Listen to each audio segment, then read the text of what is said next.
David, on sait que tu as démarré la musique par hasard. Parle-nous de ce parcours.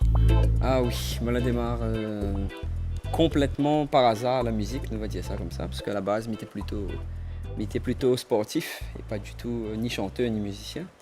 Et c'est un camarade en fait que la découvre à moi lors d'un centre loisir où ça m'était fait des ateliers pour animer un peu des petits, on va dire des ateliers musicaux pour Bon Petit Marmaille. Et puis voilà, ce monsieur-là l'encourage à moi. Il a dit à moi, il serait peut-être temps, s'il m'il est intéressé, de faire un petit essai, on va dire, dans le monde de la musique. Et m'a voulu tenter l'expérience. Et voilà, c'est comme ça qu'on la démarre avec mon premier groupe. Et m'a fait du gospel d'ailleurs. Le groupe c'était Harmony Singers. Et voilà, et progressivement, m'a créé mon propre groupe aussi, et qui s'appelait Vocal Band. Et chante a cappella. Il y avait 2 filles et 2 garçons. Et après, comment se toucher un peu à la composition pour arriver à mon premier album. Un premier album qui s'est fait aussi avec nous, on va dire, des rencontres ici et là. Hein. On a plusieurs artistes avec qui on a travaillé qu'il aide à un moment donné à se construire, hein, pour arriver à ce premier album. Donc le premier album, Question la vie, que j'ai sorti en 2005.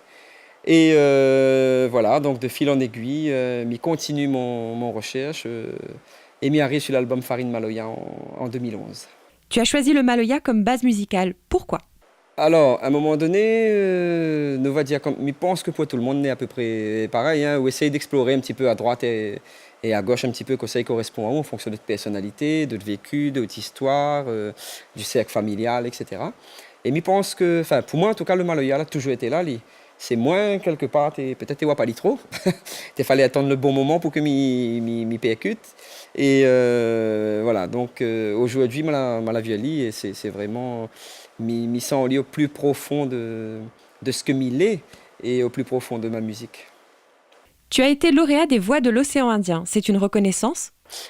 Alors, il est toujours familier, honoré, hein, d'avoir été choisi et par le public et par le jury, hein, pour le prix, hein, meilleure voix masculine des VOI. Mais c'est pas une fin en soi, j'ai envie de dire, au contraire. Mais je pense que là, le public est présent et d'avoir décroché ce prix, c'est aussi un projecteur, une lumière, une mise en lumière en tout cas des savoir-faire des uns et des autres, hein, parce qu'il n'est pas le seul. Et là, je pense que c'est une ouverture un petit peu, on va dire, de plus pour la route qui attend à moi, parce qu'à mon avis, elle est loin d'être finie. C'est jamais fini, de toute façon, quand on fait la musique, quelque part, j'ai envie de dire. Ta formation est aussi humble que puissante. Une alchimie parfaite ? Disons que chacun a son personnalité, mais c'est vrai que ce qui unit à nous, hein, sans vouloir